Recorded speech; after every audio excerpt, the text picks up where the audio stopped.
गोकुळात होता ज्याचा वास, गोपिकांसोबत ज्याने रचला रास. यशोदा देवकी होत्या ज्याच्या माता, दही दूध लोणी आहे ज्याचा छंद. तोच साऱ्या जगाचा लाडका श्रीकृष्ण, तोच साऱ्या जगाचा लाडका श्रीकृष्ण. ज्या दिवशी भगवान श्रीकृष्णांचा जन्म झाला तो दिवस जन्माष्टमी म्हणून ओळखला जातो आणि या दिवसालाच जन्माष्टमी, गोकुळाष्टमी, गोपालकाला, दही काला, दही अंडी असे बऱ्याच नावांनी हा दिवस ओळखला जातो. तर यंदा जन्माष्टमी कधी आहे, जन्माष्टमीला भगवान श्रीकृष्णांची पूजा कशी करावी, शुभ मुहूर्त काय, पूजेसाठी काय काय साहित्य लागणार आहेत, तर ही सर्व माहिती तुम्हाला आजच्या व्हिडिओमध्ये मी तुम्हाला सांगणार आहे. तर त्यासाठी व्हिडिओ शेवटपर्यंत बघा आणि जर चॅनलवर नवीन असाल तर चॅनलला सबस्क्राईब करायला विसरू नका.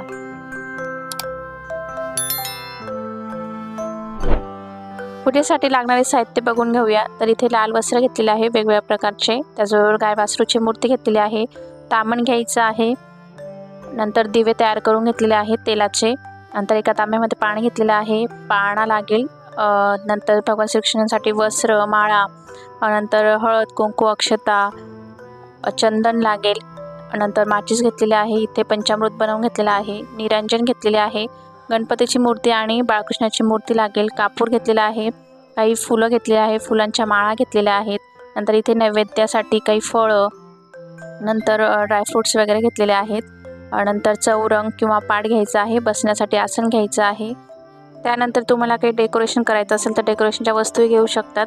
तर हे सर्व साहित्य पूजेसाठी लागणार आहे. त्यानंतर आता पूजा कशी करायची ते बघूया. तर पूजा करण्यासाठी ज्या जागेवर आपल्याला पूजा करायची आहे ती जागा स्वच्छ करून त्या जागेवर मी आधी रांगोळीने स्वस्तिक काढून घेतलेला आहे आणि त्यानंतर आपल्याला चौरंग किंवा पाट मांडून घ्यायचं आहे. त्यावर मी लाल वस्त्र अंथरून घेतलेलं आहे आणि आजूबाजूला थोडं डेकोरेशन साठी करून घेतलेलं आहे. तर आधीच ही सर्व तयारी करून घ्यायची आहे, म्हणजे आपल्याला रात्री 12 नंतर पाळणा हलवायचा असतो, कृष्णांची पूजा करायची असते. तर त्यामुळे वेळेवर धावपळ होऊ नये त्यामुळे आपण आधीच जे काही डेकोरेशन किंवा पूजेची मांडणी वगैरे करायची असेल तर ती करून घ्यायची आहे अशा पद्धतीने. तर त्यानंतर आता अग्निसाक्षीने आपल्याला पूजेला सुरुवात करायची आहे. तर इथे सर्वप्रथम मी दिवे लावून घेणार आहे. त्यानंतर आधी आपण गणेश पूजन करणार आहोत. तर त्यासाठी मी इथे एका प्लेटमध्ये गणपती बाप्पांची मूर्ती ठेवलेली आहे आणि आता आपल्याला अभिषेक करायचा आहे, बाप्पांना स्नान घालून घ्यायचं आहे. तर सर्वप्रथम पाण्याने, त्यानंतर पंचामृत किंवा दुधाने आणि पुन्हा पाण्याने असं अभिषेक करून घ्यायचा आहे. आणि अभिषेक करत असताना ओम गम गणपतये नमः, ओम गम गणपतये नमः, ओम गम गणपतये नमः हा मंत्र म्हणत आपण अभिषेक करायचा आहे. त्यानंतर मूर्ती पुन्हा पाण्याने एकदा स्वच्छ धुवून कोरडी कापडाने पुसून घ्यायची आहे आणि त्यानंतर चौरंगावर थोड्याशा अक्षता मी ठेवलेल्या आहेत आणि बाप्पांच्या मूर्तीची स्थापना करून घेतलेली आहे. आणि त्यानंतर गणपती बाप्पांना आपण हळद, कुंकू, चंदन, त्याचबरोबर शेंदूर या सर्व गोष्टी अर्पण करायच्या आहेत. दुर्वा असतील तर दुर्वासुद्धा अर्पण करू शकतात. त्यानंतर बाप्पांना आवडणारे जास्वंदाचे लाल फूल किंवा गुलाबाचे लाल फूल वगैरे असेल तर ते तुम्ही अर्पण करायचं आहे.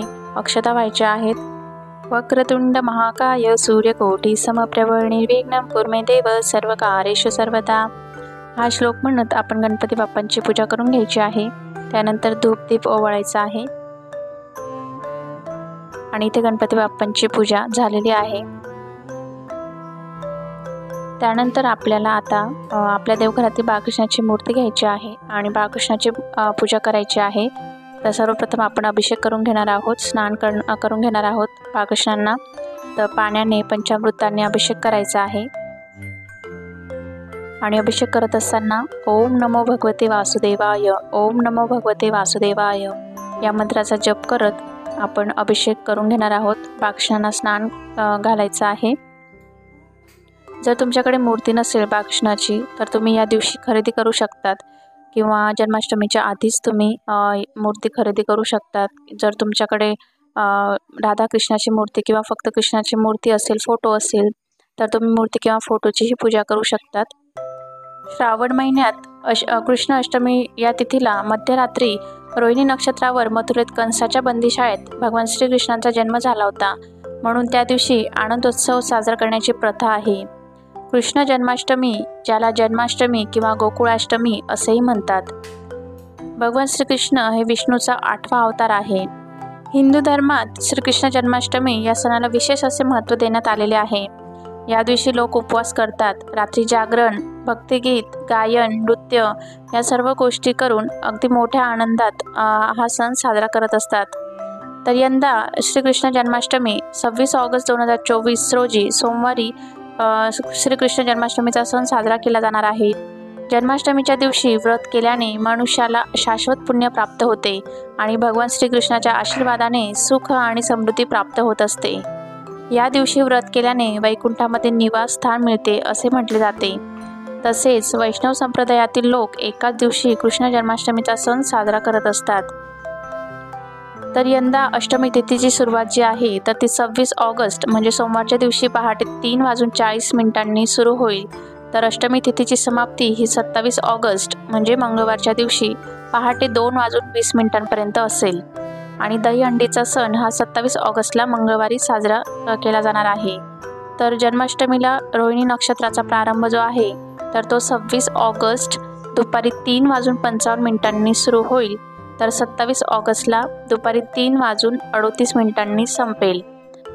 तर यंदा जन्माष्टमी पूजेचा मुहूर्त असणार आहे म्हणजे कृष्ण जन्माष्टमी पूजेची वेळ ही सोमवारी मध्यरात्री 12 ते 12:45 असेल.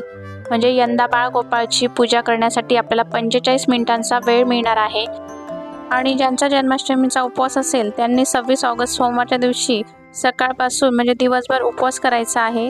आणि रात्री पूजा झाल्यानंतर आपण नैवेद्यामध्ये जे पदार्थ ठेवतो तर ते पदार्थ ग्रहण करून उपवास सोडू शकतात किंवा दुसऱ्या दिवशी सुद्धा तुम्ही सकाळी उपवास जन्माष्टमीचा सोडू शकतात. इथे तुम्ही बघू शकता बाळकृष्णांना मी स्नान घातल्यानंतर छान असं नवीन वस्त्र घातलेलं आहे, शृंगार केलेला आहे. त्यानंतर कृष्णांना एका छोट्या पाटावर अक्षता ठेवल्या आणि कृष्णांची स्थापना केलेली आहे. आणि त्यानंतर त्यांना कुंकू चंदन अर्पण केलेलं आहे, अक्षता व्हायच्या आहेत. आणि भगवान श्रीकृष्णांना प्रिय असणारी पिवळ्या रंगाची फुले अर्पण केलेली आहेत. त्याचबरोबर तुळशी पत्रसुद्धा अर्पण करायचं आहे आणि धूपदीप ओवाळायचा आहे. तसेच मी इथे पूजेमध्ये गायवासरूची मूर्ती ठेवलेली आहे. तर गायवासरूच्या मूर्तीचीही मी पूजा करून घेतलेली आहे. त्यांनाही हळद कुंकू अक्षता नंतर फुलं अर्पण करायची आहेत.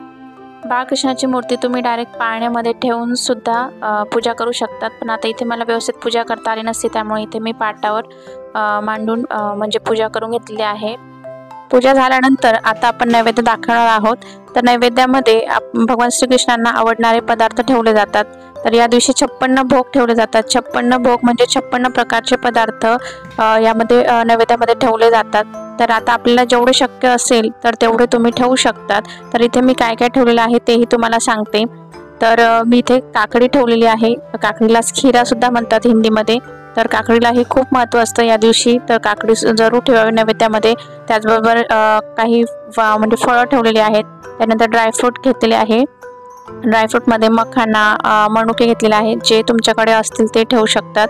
नंतर एका वाटीत लोणी आणि त्यामध्ये साखर घातलेली आहे. एका वाटीमध्ये पंचामृत आहे आणि एका वाटीमध्ये धनिया पंचनी मी बनवून घेतलेले आहे. तर हे सर्व पदार्थ मी नैवेद्यामध्ये ठेवलेले आहेत. या व्यतिरिक्त तुम्ही लाडू, पेढे, मिठाई किंवा दुधापासून अजून काही जे पदार्थ बनवता येत असतील तर ते सुद्धा तुम्ही नैवेद्यामध्ये ठेवू शकतात. पण खिरा नंतर पंचामृत, लोणी, त्याचबरोबर धनिया पंजरी या ज्या काही 4-5 वस्तू आहेत किंवा पदार्थ आहेत तर त्यांना खूप महत्त्व आहे या दिवशी. तर हे पदार्थ नैवेद्यामध्ये जरूर दाखवावे. सर्व पूजा नैवेद्य दाखवल्यानंतर आता बाळकृष्णाची मूर्ती मी पाळण्यात ठेवणार आहे. आता बाळकृष्णांना आपल्याला झोका द्यायचा आहे, पाळणा द्यायचा आहे. आणि या दिवशी आपल्याला बाळकृष्णाचा एकतरी पाळणा जरूर म्हणायचा आहे. आणि पाळणा देत किंवा झोका देत पाळणा म्हणत बाळकृष्णांना झोका द्यायचा आहे. आणि त्यानंतर आपल्याला बाळकृष्णाची गणपतीची आरती म्हणायची आहे, कापूर आरती करायची आहे. आणि सर्व पूजा इथे आपली झालेली आहे. तर या दिवशी बाळकृष्णांचा जन्मदिवस म्हणजे आपण जसं अगदी तान्ह्या बाळाला जशी वागणूक करत असतो, प्रेम करत असतो, त्याचप्रमाणे या दिवशी आपल्याला बाळकृष्णांना करायचं आहे. स्नान, नवीन कपडे, शृंगार, त्याच्यानंतर पाळण्यात ठेवून त्यांना झोका द्यायचा आहे. त्यांच्यासाठी म्हणजे कृष्णांचे जे काही स्तोत्र मंत्र असतील, भजन, गीत काय काय तुम्हाला जे येत असतील तर त्या सर्व गोष्टी करून जन्माष्टमीचा सण अतिशय आनंदाने उत्साहाने साजरा करायचा आहे. घंटानाद, शंखनाद करायचा आहे. घरातील सर्व मंडळीने एकत्र बसून या सर्व म्हणजे पूजा करायची आहे आणि जन्माष्टमीचा उत्सव साजरा करायचा आहे। तर अशा प्रकारे आपली इथं सर्व पूजा झालेली आहे।